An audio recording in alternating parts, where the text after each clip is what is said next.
Jakob Mikkelsen, välkommen till Stockholm och Hammarby. Ja, mange tak. Det var interessant at komme i gang. Mange dejlige mennesker her, så jeg har glædet mig. Ja.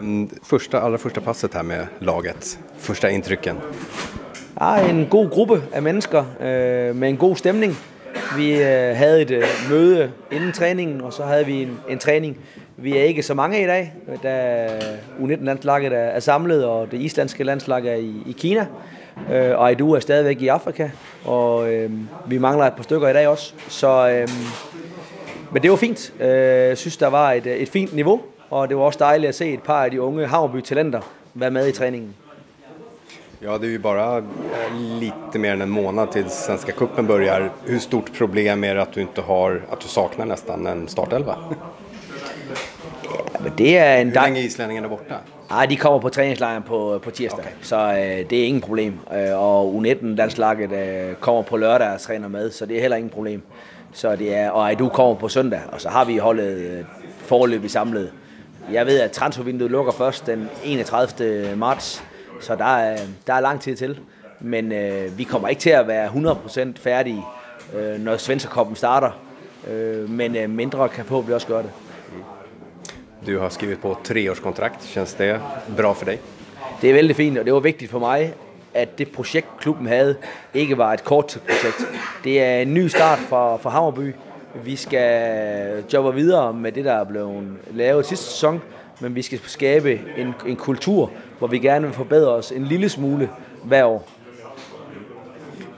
Du är ju fortfarande ganska ung, men du har hunnit med väldigt många olika nivåer. När du tittar tillbaka på din karriär, vad skulle du vilja att Hammarby var för period i din karriär?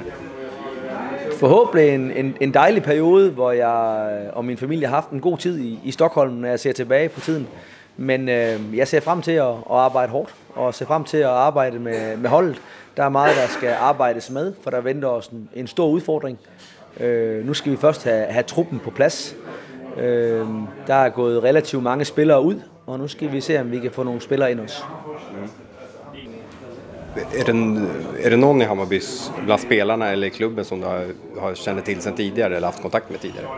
Ja, men du kan sige, at der er et par stykker, der har været i dansk fodbold tidligere, så dem kender jeg til som spillere. Men ellers har jeg fulgt mest klubben som på afstand, og igennem de samtaler, jeg har haft, inden jeg skrev under på kontrakten, hvor vi fik forventningsafstemt og snakket om, hvad forventningerne er til fremtiden og til hinanden.